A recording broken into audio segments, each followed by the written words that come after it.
नमस्कार मित्रांनो, जय हिंद। मित्रांनो, तुमच्यासमोर उदाहरण दिसतंय बघा, 5 + x छेद x - 5 बरोबर किती। उदाहरण खूप छोटंसं आहे मित्रांनो, परंतु पाहिल्यानंतर आपल्या लक्षात येईल की हे आपल्याला खूप मोठ्या गोंधळात टाकणारं उदाहरण आहे। याचं उत्तर कसं शोधायचं लवकर लक्षात येणार नाही। तर आजच्या व्हिडिओत मित्रांनो मी तुम्हाला अशा अत्यंत महत्त्वाच्या 5 ट्रिक सांगणार आहे, ज्यामुळे अशा टाईपची जी काही उदाहरणं असतात, जे दिसायला फार सोपे असतात, छोटेसे दिसतात, परंतु लवकर लक्षात येत नाही कसे सोडवायचे। तर अशा 5 ट्रिक मी तुम्हाला समजावून सांगणार आहे। त्यामुळे मित्रांनो आजचा व्हिडिओ तुमच्यासाठी खूप महत्त्वाचा असणार आहे। तुम्हाला माहिती आहे मित्रांनो, आपल्या चॅनलवर मी गणित कसं सोपं होईल हे समजावून सांगण्यासाठी तुम्हाला व्हिडिओ देत असतो, ज्यामुळे तुमच्या मनात गणिताची भीती राहणार नाही। तर चला आजच्या व्हिडिओमध्ये आपण गणितासंबंधी अत्यंत महत्त्वाच्या 5 ट्रिक समजून घेऊया। सुरू करूया आजचा व्हिडिओ। पण त्या अगोदर मित्रांनो, चॅनल सबस्क्राइब करायचं राहिलं असेल तर चॅनल सबस्क्राइब करून घ्या।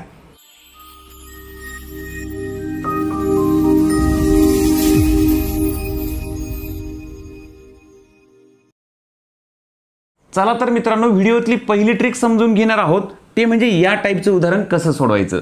हेच नाही मित्रांनो, असे 4-5 उदाहरणं वेगवेगळे घेणार आहे, पण एकाच ट्रिकने कशी सोडतात ते समजावून देतो। पहिल्यांदा हे उदाहरण समजून घेऊया। इथं लक्षात घ्या मित्रांनो, 5 + x आणि छेदस्थानी x - 5 आहे, उलट पालट आहे, बरोबर की नाही। हे जर 5 - x वरती आहे आणि छेदस्थानी x - 5 आहे, तर त्याच्याऐवजी छेदस्थानी सुद्धा जर 5 - x असते तर आपण हे लगेच काट मारला असता आणि एक उत्तर लिहून टाकलं असतं, बरोबर की नाही।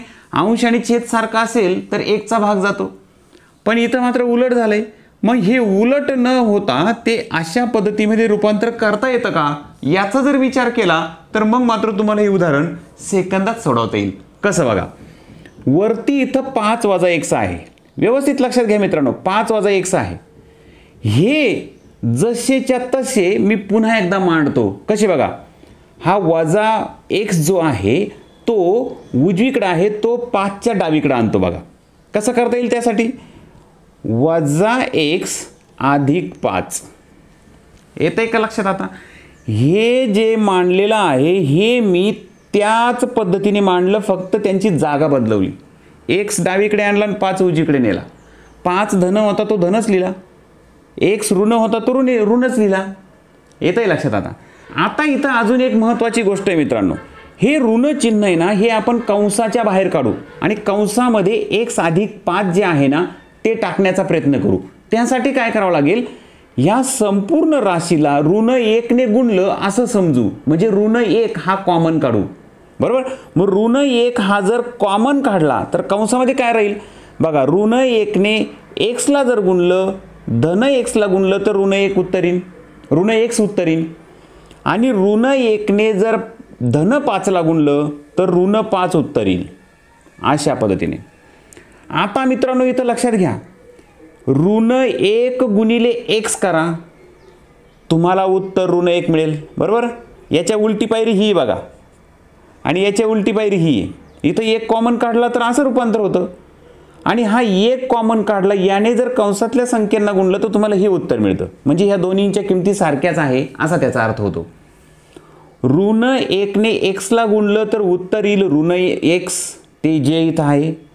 -1 ने ऋण 5 ला गुणलं तर धन 5 उत्तर येईल, म्हणजे आपण जी ही पायरी काढली ना मित्रांनो, कंसामध्ये टाकून ऋण 1 जो कॉमन काढला ना, इथं लक्षात घ्या, इथं धन 5 चं ऋण 5 होतोय, आलं लक्षात। आणि आता याच्या पुढे जाऊन इथं 1 नाही ठेवला तरी सुद्धा चालेल, बरोबर। ही आपली अत्यंत महत्त्वाची पायरी आपल्याला मिळाली। काय झालंय बघा, 5 - x असं जर असलं तर तुम्ही याचं रूपांतर डायरेक्ट असं करू शकता, हे x अलीकडे आणायचे आणि 5 पलीकडे न्यायचे, ऋण चिन्ह जे आहे ते बाहेर काढा, x धन ठेवा आणि जो धन 5 होता तो ऋण 5 करून लिहा, चिन्ह बदलायचे फक्त। हे रूपांतर झालं असं। म्हणूनच मी हे समजावून सांगितलं, तर हे त्यासाठी समजावून सांगितलं, हे बेसिक माहीत नसेल तुम्हाला म्हणून समजावून सांगितलं। आता बघा, तुम्ही ह्या 5 - x च्या ऐवजी तुम्ही ऋण कंसात x - 5 असं लिहू शकता, आता हे तुमच्या जर लक्षात आलं तर तुम्ही याच्या जागेवर ही किंमत टाका. अंशस्थानी तुम्ही काय लिहिणार आता? वजा कंसामध्ये x वजा 5 आणि छेदस्थानी x वजा 5. आता लक्षात घ्या, हे x वजा 5 आणि x वजा 5 यांचा भाग गेला तर एक उत्तर येतो, तो एक इथं लिहून टाकू. पण इथं हे ऋण चिन्ह उरलं ते इथं देऊन टाकू. म्हणून तुम्हाला जे उत्तर पाहिजे याचं जे उत्तर आहे ते आहे ऋण 1. अशा पद्धतीने याचं रूपांतर करता येतं. आता हे तुमच्या लक्षात आलं नसेल ना मित्रांनो, तर मी 2-3 उदाहरणं घेणारच आहे, म्हणजे ही ट्रिक तुमच्या कायमस्वरूपी लक्षात राहील. अशा पद्धतीचं उलटपालट विचारलेलं उदाहरण आलं रे आलं की आत्ता मी जी ट्रिक सांगितली किंवा आता अजून सराव करतोय आपण, त्या ट्रिकचा तिथं वापर करायचा. चला अजून एक उदाहरण घेऊ, अजून समजून घेऊ व्यवस्थित, म्हणजे पुन्हा एकदा लक्षात येईल. हे मुद्दा मी जास्त वेळ का घेतलं तर तुम्हाला लक्षात यावं म्हणून. आता आपण डायरेक्ट ट्रिकचा वापर करू आणि उत्तर काढू. हे तेच उदाहरण आहे मित्रांनो. कसं बघा, इथं छेदस्थानी a वजा b आहे आणि इथं छेदस्थानी b वजा a. ही इथं उलटपालट दिलंय बघ. छेद जर सारखा असला तर तुम्हाला वजाबाकी करता येते किंवा बेरीज करता येते, या दोघांची वजाबाकी करायची. पण इथं छेद सारखा नाहीये. मग अशा वेळेस काय करायचं? आपण आत्ता ट्रिक पाहिली. ट्रिक लक्षात घ्या बघा मित्रांनो. समजा x वजा y असतील तर ते तुम्ही हे उलटपालट करून कशी लिहू शकता? वजाचं चिन्ह हे कंसाच्या बाहेर काढा, y जो धन होईल तो तसाच ठेवा आणि x धन आहे तो ऋण करा. बस हीच काय ती ट्रिक आहे. ही ट्रिक ज्याच्याही लक्षात राहिली तो या टाईपची उदाहरणं झटकन सोडू शकतो. म्हणजे तुम्ही x आणि y याच्यामध्ये आदला बदल करू शकता ती त्या पद्धतीने. सेम इथं तेच करायचं आहे. a वजा b आहे ना, तर मग याचंही a वजा bच करा. याचं a वजा b करताना मायनसचं जे चिन्ह आहे ते बाहेर काढा, वजाबाकी चिन्ह बाहेर काढा, आतमध्ये धन a आणि b धन आहे म्हणून इथं ऋण करा. अशा पद्धतीने म्हणजे याचा छेद तुम्ही असा करू शकता. आलं लक्षात? मांडणी करू चला. 1/a वजा b, हे वजाचं चिन्ह जसं तसं राहील. आता हे छेदाला वजाचं चिन्ह जात आहे बघा, वजा a वजा b बरोबर, आणि अंशस्थानी 1 आहे बरोबर. किती असं विचारलं. छेदाला वजा चिन्ह असू द्या, अंशाला वजा चिन्ह असू द्या, तर याचा अर्थ असा होतो की ही संपूर्ण जे गुणोत्तर आहे, हा संपूर्ण जो अपूर्णांक तो ऋण आहे असा त्याचा अर्थ होतो. ते मग छेदाला द्या किंवा अंश द्यायला पुढे काही अडचण नाही. म्हणजेच हा अपूर्णांक ऋणमध्ये तुम्ही असा लिहू शकता, a वजा b अशा पद्धतीने. आता इथंही वजा चिन्ह आणि इथंही वजा चिन्ह, वजा वजा जर असलं तर ते बेरीज होतं बघा. 1/a वजा b वजा ऋण 1/b, म्हणजे वजा पण आहे पुन्हा वजा करायचं आहे. तर अशा वेळेस आपण करतो बेरीज 1/a वजा b, आणि म्हणून याचं उत्तर. आता छेद समान झाला. छेद समान झाला तर जो छेद असतो तोच लिहितो आपण आणि अंशाची बेरीज करतो. 1 आणि 1 2. हे झालं मित्रांनो याचं उत्तर. आलं लक्षात? इथं महत्त्वाची ट्रिक काय आहे, ज्यावेळेस अशा पद्धतीची बैजिक राशी असेल तेव्हा त्यांच्या चलामध्ये आदलाबदल करता येते आपल्याला, ते आदलाबदल त्या पद्धतीने करायची. आलं लक्षात? अजून 2 उदाहरणं घेतो मित्रांनो. हे फार महत्त्वाचं आहे.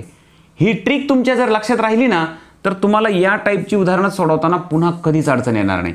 ही सोपी उदाहरणं घेतली, यापेक्षा अजून थोडीशी कठीण याच ट्रिकवर आधारित 2 उदाहरणं अजून घेणार आहे मी, तीही समजावून घेऊया. तर त्यातलं हे पुढचं उदाहरण बघा मित्रांनो. 1/x वर्ग वजा 9 अधिक 1/9 वजा x वर्ग. मोठा गोंधळ कुठं होतो आपला? बेरीज आहे, गुणोत्तरांची बेरीज आहे, म्हणजेच 2 अपूर्णांकांची बेरीज आहे, त्याचा छेद सारखा नाहीये. छेद सारखा असला तर बेरीज करता येते. मग छेद सारखा होण्यासाठी काय करावं लागेल तर पहिल्यांदा आपल्याला हे लक्षात येतं काय, इथं x वर्ग आणि 9 आहे, इथं सुद्धा x वर्ग 9 आहे, पण इथं उलट पालट करून ते मांडलेले आहे. लगेच आपल्या ही ट्रिक लक्षात आली पाहिजे. उलट पालट जे आहे ते आपल्या मनाप्रमाणे त्यांची जागा बदलता येते थोडासा बदल करून. मग तुम्ही इथं x वर्ग वजा 9 आहे ना, तर याचं रूपांतर सुद्धा x वर्ग वजा 9 मध्ये करायचं असलं तर फक्त बाहेर वजाचं चिन्ह टाकून द्या, झालं काम. तीच तर ती ट्रिक आहे मित्रांनो, बरोबर. आता इथं अधिक आहे, इथं वजा आहे. आलं लक्षात? पुन्हा मांडतो बघा. 1/x वर्ग वजा 9 इथं अधिक आहे ना, आता हे कंसामध्ये वजा 1/x वर्ग वजा 9 असं होईल, बरोबर ना. हा ऋण झाला अपूर्णांक आणि इथं बेरीज आणि इथं ऋण चिन्ह आलं तर सरळ आपण काय करतो, वजाबाकी करून टाकतो. वजाबाकी करताना जो अपूर्णांक दिलेला आहे त्यातूनच हा अपूर्णांक वजा करायचा आहे, म्हणजे उत्तर येणार 0. हे झालं उत्तर मित्रांनो. इतक्या सोप्या पद्धतीने हे तुम्हाला सोडवता येईल. पण प्रत्यक्षामध्ये तुम्हाला जर ही ट्रिक माहीत नसली तर तुम्ही काय करणार, या छेद समान करायच्या पद्धतीने जाणार. या छेदाने ह्या छेदाला गुणणार, या छेदाने ह्या अपूर्णांकाला गुणणार आणि छेद समान करत बसणार. ते शक्य नाही मित्रांनो, खूप अवघड होऊन जाईल ते. तर त्यासाठी ही ट्रिक लक्षात असू द्या मित्रांनो. ट्रिक नंबर 1 तुम्हाला सांगितली मी. चला आपण जाणार आहोत दुसऱ्या ट्रिककडं. दुसरी ट्रिक सुद्धा इतकीच महत्त्वाची. तुमच्या लक्षात आलं ना, 5 ट्रिक सांगणार मी, त्यातली ही पहिली सांगितली. अजून 4 बाकी आहे, त्यातली दुसरी समजून घेऊया. दुसरी ट्रिक काय आहे? समजा मित्रांनो तुम्हाला विचारलं 9चा वर्ग व 10चा वर्ग यामध्ये किती नैसर्गिक संख्या आहे असं विचारलं. किती नैसर्गिक संख्या, या दोघांच्या दरम्यान किती नैसर्गिक संख्या आहेत असं विचारलं. तुम्ही काय करणार मित्रांनो, 9चा वर्ग करणार 81, 10चा वर्ग करणार 100. 100 आणि 81 यामध्ये अंतर आहे 19चं आणि म्हणून आपण याचं उत्तर लिहून टाकू 19. 100 आणि 81 यामध्ये किती नैसर्गिक संख्या आहे, तर 81 पासून 100 म्हणजे 100 मधून 81 वजा केले की 19 इतक्या नैसर्गिक संख्या असणार आहे असं उत्तर लिहून टाकू. नैसर्गिक संख्या म्हणजे काय, ज्या मोजता येतात त्या. 81 पासून 100 पर्यंत मध्ये किती नंबर्स आहे, तर ते 19. तर हे उत्तर चुकीचं होऊन जाईल मित्रांनो. कारण काय त्याचं, कारण ज्यावेळेस आपण 81 पासून मोजायला सुरुवात करतो 100 पर्यंत त्यावेळेस 19 संख्या आहेत, पण त्यातला 81 ही सोडून द्यावा लागेल, 100 सुद्धा सोडून द्यावा लागेल. मध्ये किती उरल्या ते पाहायचं आहे आपल्याला. म्हणजे इथं 82 पासून 99 पर्यंत एवढ्याच त्या मोजायच्या असतात. तर इथं ही छोटीशी चूक होऊ शकते आपल्याकडून, ज्याने उत्तर चुकू शकतं. तर यासाठी काय आयडिया आहे, तर ती आयडिया काय आहे, कोणती ट्रिक आहे ना ती सांगतो. म्हणजे नंतर तुम्हाला कितीही मोठी संख्या आली तरी अडचण राहणार नाही. इथं 9चा वर्ग व 10चा वर्ग मुद्दा मी छोटंसं उदाहरण घेतलं तुमच्या लक्षात आणून देण्यासाठी. तर यासाठी सोपी ट्रिक काय मित्रांनो, तुम्ही पहिल्या संख्येचा वर्ग करा वजा दुसऱ्या संख्येचा वर्ग करा. पहिली म्हणजे जी मोठी संख्या आहे तिचा वर्ग करा, नंतर छोटी संख्येचा वर्ग करा, दोघांची वजाबाकी करा, त्यातून 1 वजा करा, तेव्हा तुम्हाला उत्तर मिळेल.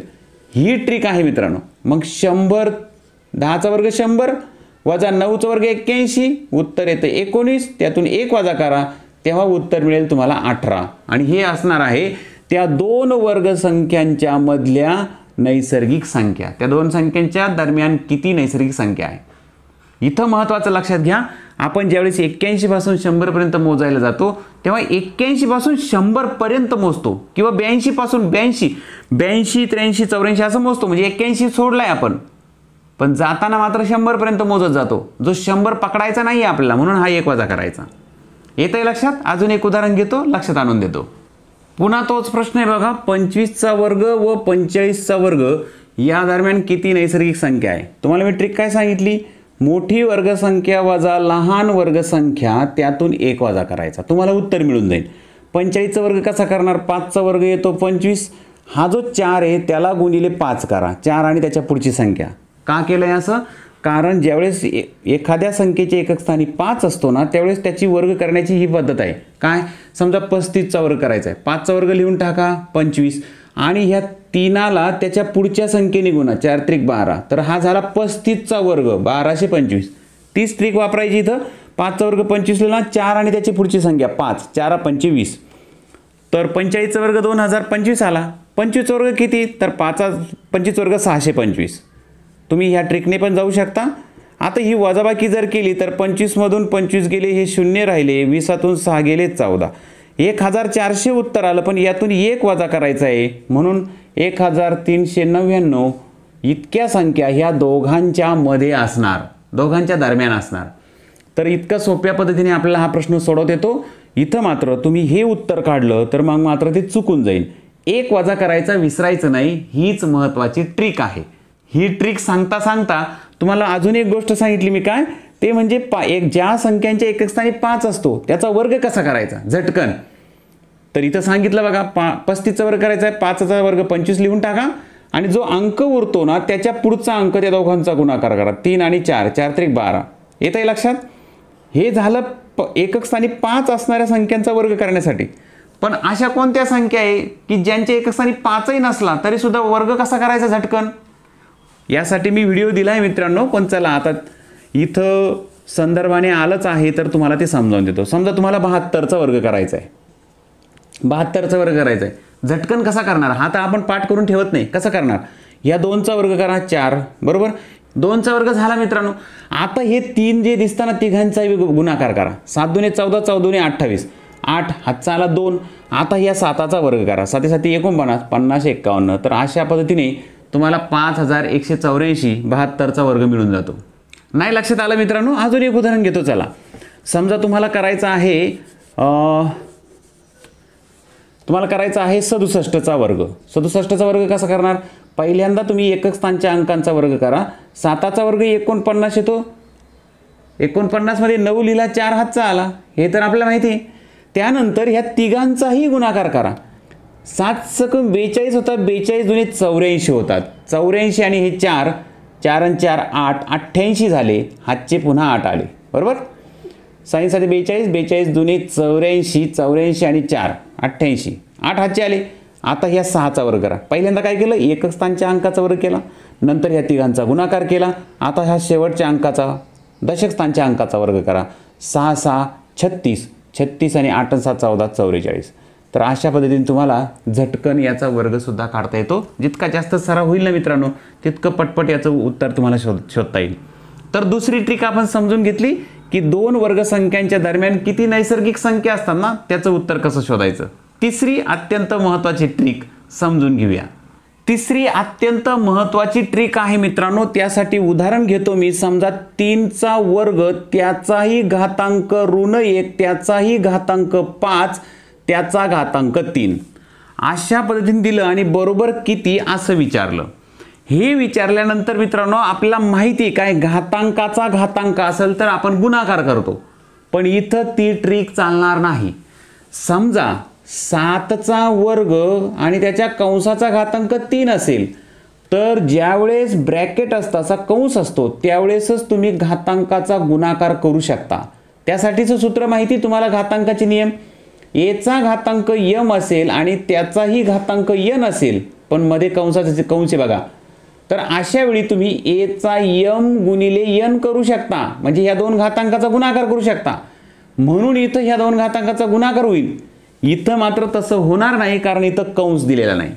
अशा वेळेस काय करायचं, अशा वेळेस मित्रांनो लक्षात ठेवा नेहमी, हे फार महत्त्वाचं आहे. एकदा तुम्हाला बेसिक माहीत असलं की मग मात्र तुम्ही फक्त पाहून सुद्धा याचं उत्तर सांगू शकता. कसं, इथं नेहमी लक्षात ठेवायचं सर्वात शेवटचे जे 2 घातांक आहेत ते निवडायचे. म्हणजे 5चा तिसरा घात आहे तो पहिल्यांदा काढून घ्या. 5चा तिसरा घात किती, 5 5 25, 25 5 125. म्हणजे इथं तुम्हाला 125 लिहावे लागणार. येत आहे लक्षात. आता पुढे काय, आता हे 125 हा ऋण 1चा घातांक झाला. ऋण 1चा घातांक 125. आता तुम्हाला माहिती आहे 1चा घातांक किती असला तरी त्याचं उत्तर 1च असतं, बरोबर. आता इथं हा 1 जर काढला आपण तर ह्या 2चा घातांक इथं 1 उत्तर आलं, हा 1 आलं, बरोबर. आता 2चा घातांक 1 झालं, 2चा घातांक 1 म्हणजे 2च. मग आता याचंही काम झालं. मग 3चा हा जो इथं याची किंमत 2 आली म्हणून 3चा वर्ग बरोबर 9. हे झालं मित्रांनो ह्या संपूर्ण विचारलेल्या प्रश्नाचं उत्तर 9. किती सोपं आहे की नाही. दिसताना मात्र फार अवघड होतं. यातलं महत्त्वाची गोष्ट लक्षात ठेवा, सुरुवातीला जो घातांक आहे सर्वात वरती जो घातांक आहे त्याचा पाया खालचा मानायचा आणि त्या दोघांचा घातांक करून घ्यायचा, नंतर त्याचा पुन्हा पाया. अशा पद्धतीने तुम्ही असं खाली खाली खाली यायचं आहे. अशा पद्धतीने खाली यायचं तेव्हाच हे तुम्हाला सोडवता येईल. आता हे बेसिक लक्षात आल्यानंतर यामध्ये ट्रिक काय ते सांगतो बघा. मी पुन्हा एकदा ते उदाहरण मांडतो. 3चा घातांक व 2 त्याचाही घातांक ऋण 1 त्याचा घातांक 5 आणि त्याचा घातांक 3 असं होतं. इथं लक्षात घ्या मित्रांनो, इथं वरतून खाली येताना एक लक्षात ठेवा, इथं जेव्हा एक येतो मध्ये कुठेतरी एक येतो ना, त्यावेळेस काय झालं, डायरेक्ट घातांक 1 होऊन गेला. वरती अगोदर 125 आले बघा, 5चा तिसरा घातांक 125 आला होता, पण इथं मध्ये 1 आल्यामुळे डायरेक्ट ह्या सर्वांची किंमत 1 होऊन गेली. म्हणजे 1 जिथं आहे तोपर्यंत सर्वांची किंमत 1 होऊन जाते. ही ट्रिक लक्षात आली की तुम्ही निरीक्षणाने याचं उत्तर सोडू शकता. चला प्रत्यक्ष उदाहरण घेतो पुन्हा एकदा सेकंदात कसं उत्तर काढायचं ना ते समजावून देतो. तुमच्या लक्षात यावं म्हणून 2 उदाहरणं समोर ठेवली बघा. 5चा घातांक 2 आहे, त्याचाही घातांक 1 आहे, त्याचाही घातांक 4 आहे. मी तुम्हाला सांगितलं बघा, इथं 4लाही घातांक तुम्ही अजून 5 करून टाका. तुम्हाला माहिती ह्या दोघांचा घातांक पहिल्यांदा 4चा घातांक 5 पहिल्यांदा करावा लागेल, जे उत्तर येईल ते 1चा घातांक होईल. आणि तुम्हाला माहिती 1 आला रे आला की तिथपर्यंत सगळ्यांची किंमत 1 होऊन जाते. मग याची मांडणी कशी होईल, 5चा वर्ग त्याचा घातांक 1 अशी मांडणी होईल ना. मग या 2चा 1 घात म्हणजे तो 1 नाही केला तरी चालेल ना, मग 5चा वर्ग 25 हे झालं उत्तर. ही ट्रिक आहे. आता सेम ट्रिकचा इथं सुद्धा गडबड आहे बघा. ज्यावेळेस घातांक 0 असतो त्यावेळेस या दोघांचा घातांक तर 0 होईल, बरोबर. मग 3चा घातांक 0 होईल. आता इथं लक्षात घ्या, 5चा घन त्याचा घातांक 0 अशी मांडणी होईल ना. जेव्हा घातांक 0 असेल त्याची किंमत 1 असते, म्हणून 5चा घातांक 1 बरोबर 5 हे झालं या संपूर्णाचं उत्तर. येतंय लक्षात मित्रांनो. ही महत्त्वाची ट्रिक आहे, सराव करा याचा. 1 आला रे आला की समजायचं तिथून वरच्या सगळ्यांच्या किमती नाही घेतल्या तरी चालतील, डायरेक्ट त्याचा पाया जो असेल त्याचा घातांक 1 करून टाका. त्याचा पाया जो असेल ना तीच तोच घातांक करून टाका. म्हणजे इथं पाहिल्याबरोबर लक्षात आलं पाहिजे फक्त 5चा वर्ग करायचा आहे. 5चा वर्ग 25. वरच्यांना काही अर्थच राहिला नाही, कारण इथं मध्ये 1 आला. इथं 0 आला रे आला की लक्षात ठेवायचं मित्रांनो, 0 आला रे आला की त्याच्या खालचा जो पाया असतो ना तिथपर्यंत सगळं 1 होऊन जातं. आलं लक्षात. म्हणून इथं 5चा घातांक 1 झाला आणि त्याचं उत्तर आलं 5. अशा पद्धतीने ही 3 नंबरची ट्रिक तुम्हाला समजावून सांगितली. 3 ट्रिक झाल्या मित्रांनो, अजून 2 समजावून सांगायचे आहे. अगोदरच्या 3 ट्रिक जर तुम्हाला समजल्या असतील व्यवस्थितपणे, व्हिडिओ तुम्हाला आवडला असेल तर आपल्या व्हिडिओला पहिल्यांदा आता लाईक करून घ्या. समजून घेऊया पुढची ट्रिक 4थी आणि नंतर 5वी. समजा मी मित्रांनो तुम्हाला प्रश्न विचारला, 12चे विभाजक किती. 12चे विभाजक किती. आता विभाजक म्हणजे काय, तर विभाजक म्हणजे डिव्हायझर. म्हणजेच 12 या संख्येला कोणकोणत्या संख्येने निशेष भाग जातो त्याला म्हणायचं विभाजक. 12चे विभाजक किती, तर 12चा विभाजक आहे 1. 1ने भाग जातो, 2ने जातो, 3ने जातो, 4ने जातो, 6ने जातो आणि 12ने जातो. हे 12चे विभाजक आहे. यापेक्षा वेगळा विभाजक 12ला नाही. ज्या संख्यांनी दिलेल्या संख्येला पूर्ण निशेष भाग जातो ते त्याचे विभाजक असतात. 12ने 12ला पूर्ण भाग जातो, बरोबर. 6नेही पूर्ण भाग जातो, 4ने जातो, 3ने जातो, 2ने जातो. मग 12चे विभाजक किती आहे, तर 12चे विभाजक एकूण झाले 6. 1 2 3 4 5 6. 12चे विभाजक 6 झाले की नाही मित्रांनो. पण मी तुम्हाला जर प्रश्न विचारला 1000चे विभाजक किती, 1000चे किती असं विचारलं, 1000चे विभाजक किती, आता मात्र तुम्हाला असे मांडता येणं शक्य आहे का. किंवा 7000चे किती विचारलं, 7000 या संख्येचे विभाजक किती असतील असा प्रश्न आला, तर त्यासाठी आपल्याकडे पाहिजे ट्रिक. मग ट्रिक इथं कशी काम करते ते समजून घेऊ पहिल्यांदा. मग आपण 1000चे शोधू आणि मोठमोठ्या संख्यांचे शोधू. त्यामध्ये अजून एक छोटासा प्रश्न आहे तोही समजून घेऊ.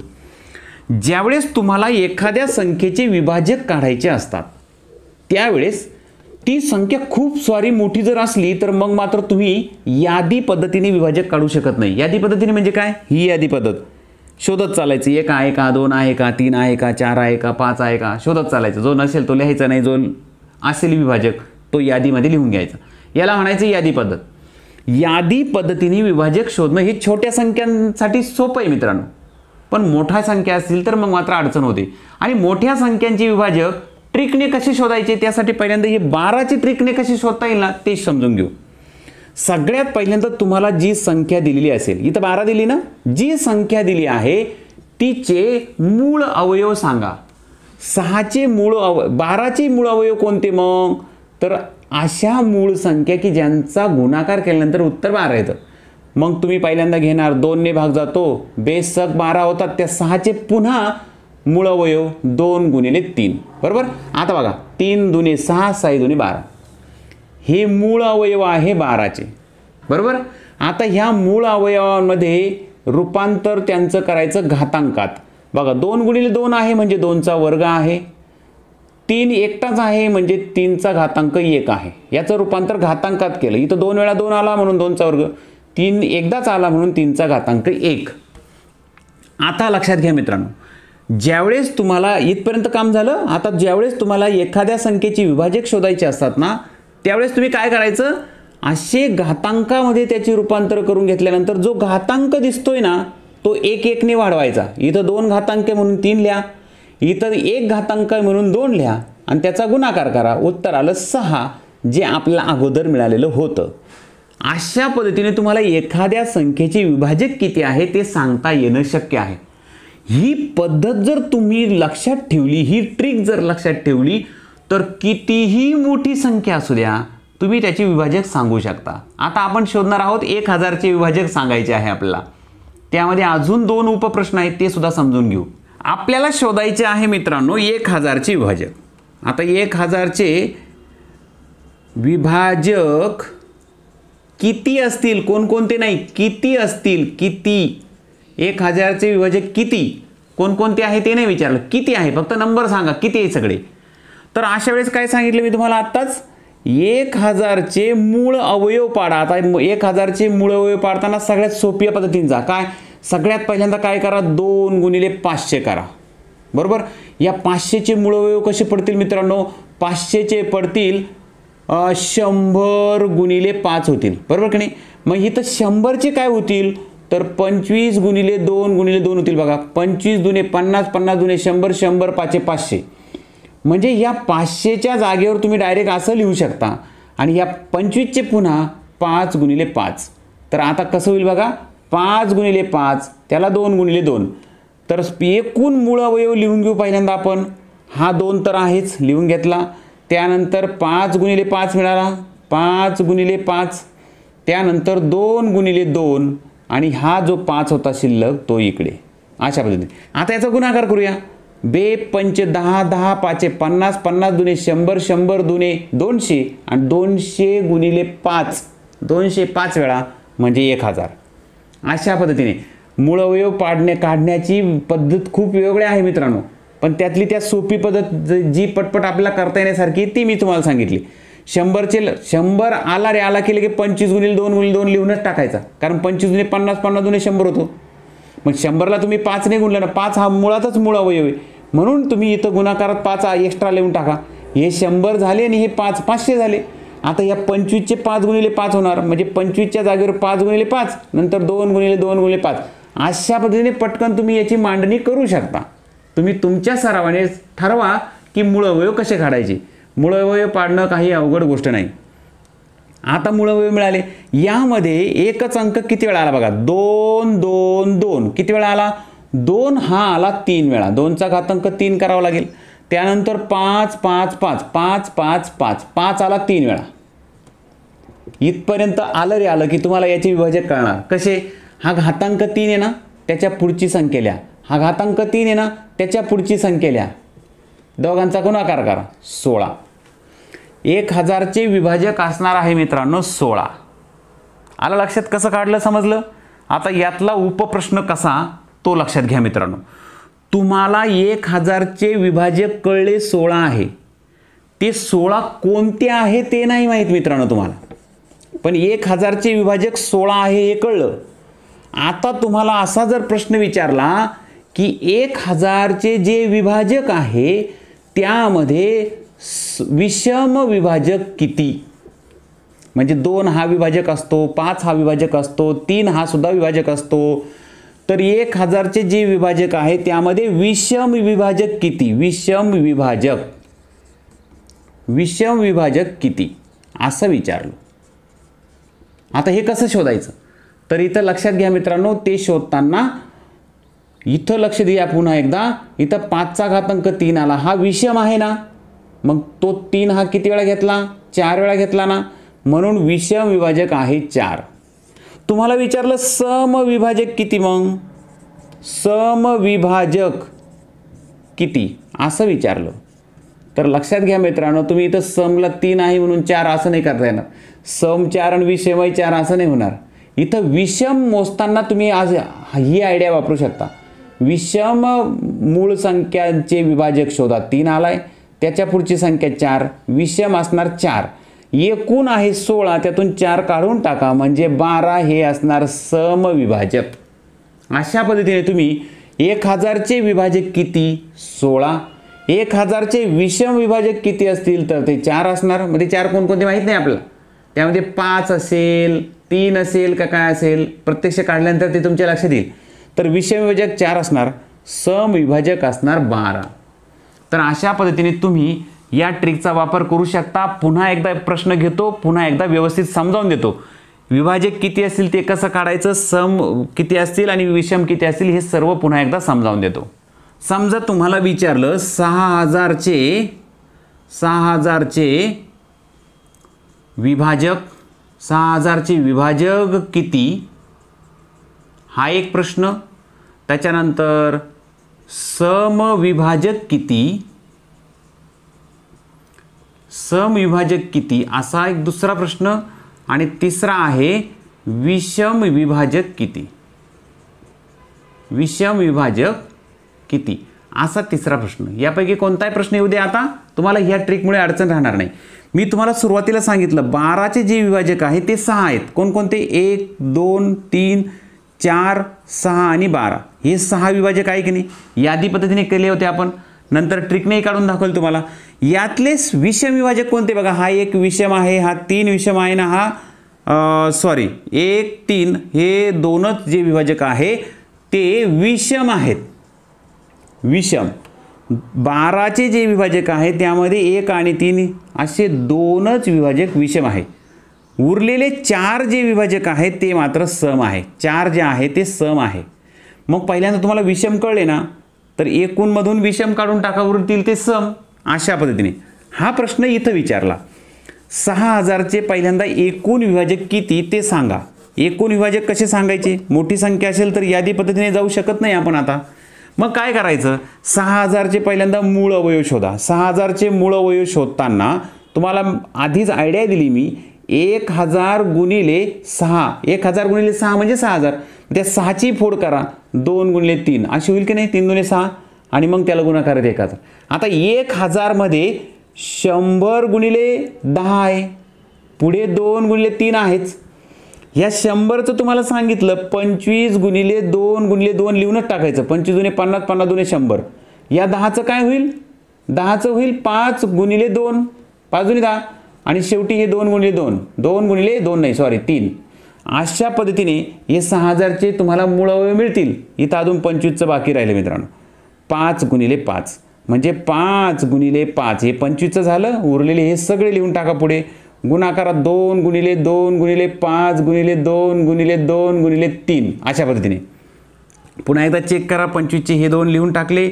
1 2 3 4, 1 2 3 4 आणि 3 आणि 5, 3 आणि 5. ओके, हे मूळ अवयव मिळाले. यातले आता काय करायचे, घातांकामध्ये त्याची मांडणी करायची. 5 किती वेळा आला, 1 2 3 वेळा 5 आला, 5 आला 3 वेळा, 5 आला 3 वेळा म्हणून गुणा घातांकात 3. 1 2 3 4, 2 आला 4 वेळा आणि 3 बघा किती वेळा आला, तर 3 आला फक्त 1 वेळा. अशा पद्धतीने हा 3 आला 1 वेळा. आता एकूण विभाजक जर काढायचे असले तर यांचे जे घातांक ते एकने वाढवा. 3 आहे ना, इथं 4 करा. हा 4 आहे ना, इथं 5 करा. हा 1 आहे ना, इथं 2 करा. 4 5 20, 20 दुणे 60. 6000चे जे विभाजक एकूण विभाजक असतील ते असतील 60. 5 चौक 20, 20 दुणे 40 सॉरी 5 दुणे 5 चौक 20, 20 दुणे 40. एकूण विभाजक असणार 40. अशा पद्धतीने. आता समविभाजक किती, तर समविभाजक काढताना पहिल्यांदा विषम विभाजक किती असेल ते काढा. मग विषममध्ये कोण आहे, हा 5 पाया बघा त्याचा. 5 हा विषम आहे, 3 पाया विषम आहे. त्याचा घातांक 3 आहे, इथं 1 आहे. इथं 3 आहे ना म्हणून 4 करा आणि इथं 1 आहे ना म्हणून 2 करा. सॉरी इथं नाही, 4 गुणिले 2. 1 1ने घातांक वाढवायचा, फक्त विषमचे पायांचा घातांक वाढवा. 4 दुणे 8, विषम असणार 8.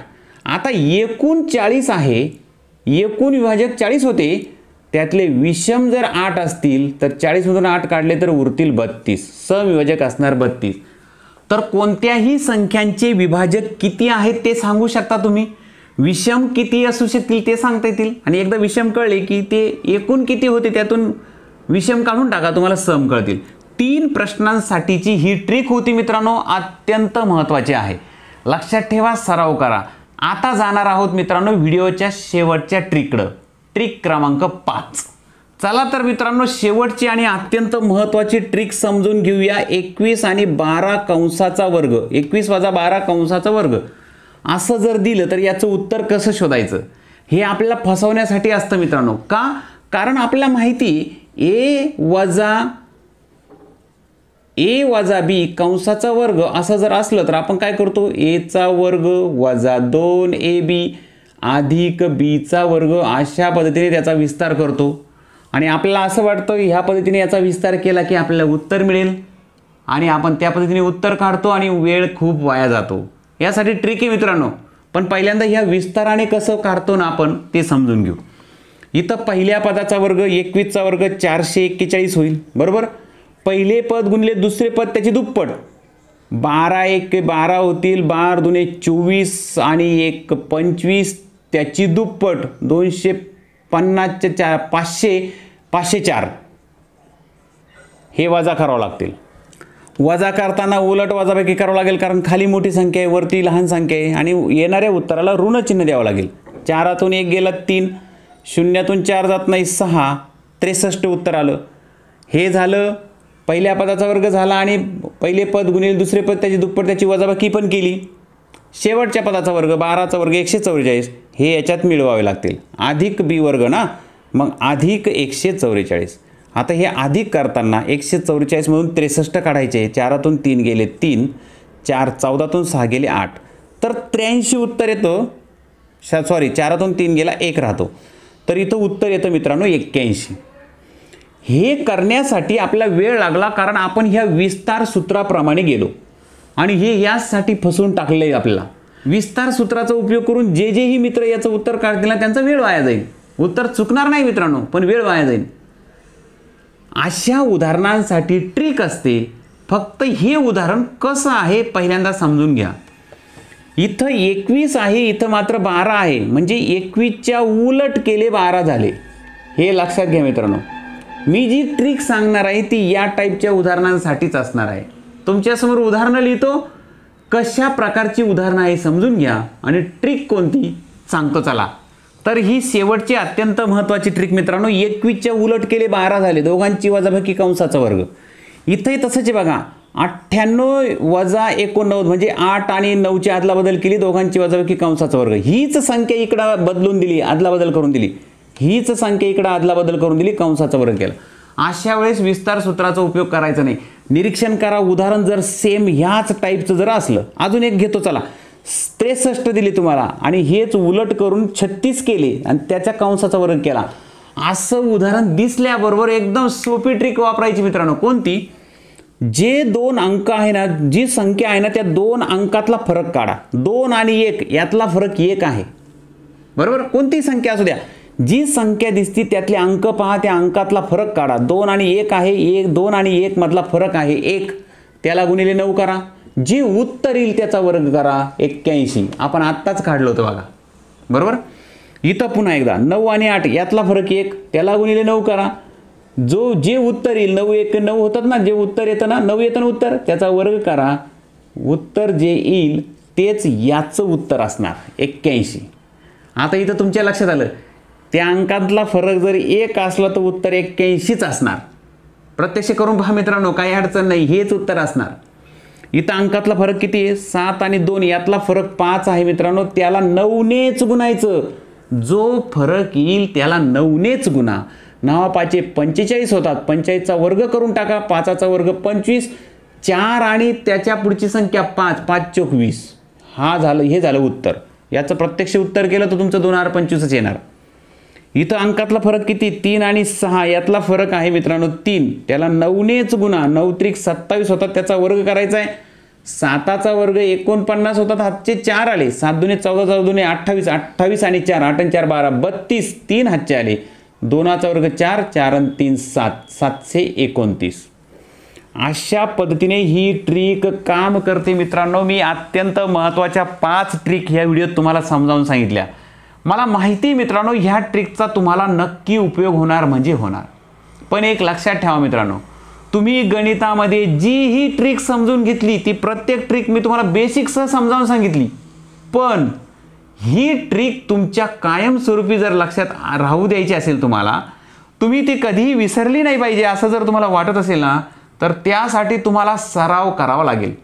गणितामध्ये 20% फक्त काय ते शिकण्यावर महत्त्व आहे, 80% सरावाला महत्त्व आहे मित्रांनो. लक्षात ठेवा, ज्यालाही गणितामध्ये फास्ट बनायचं आहे, ज्याला गणित पटपट सोडवायचे शिकायचं आहे ना, त्या सगळ्यांनी सर्वात जास्त भर द्यायचा सरावावर. 5 ट्रिक समजून घेतल्या ना, उदाहरणं तुम्ही स्वतः तयार करा, स्वतः त्याचा सराव करा. जितका जास्त सराव करणार तितकं तुम्हाला गणित पटपट जमेल. काही मित्र असे असतील की सरावासाठी उदाहरणं मिळत नाही त्यांना. मी तुम्हाला आज आपण जी ट्रिक समजून घेतल्या ना 5, त्यावर आधारित तुम्हाला सरावाची उदाहरणं देतो. चला ती उदाहरणं सोडवा, त्याच्यानंतर तुमच्या लक्षात येईल की उदाहरणं तुम्ही स्वतः तयार करू शकता. तर पहिल्यांदा मी सरावाची उदाहरणं देतो आणि ती लिहून घ्या तुम्ही, त्याचा सराव तुम्ही करायचा आहे. तुमच्या सरावासाठी 3 उदाहरणं दिली आहे. ही 3 उदाहरणांचा सराव करा मित्रांनो. त्याची उत्तर तुम्हाला सांगतो. याचं उत्तर तुमचं 324 आलं पाहिजे.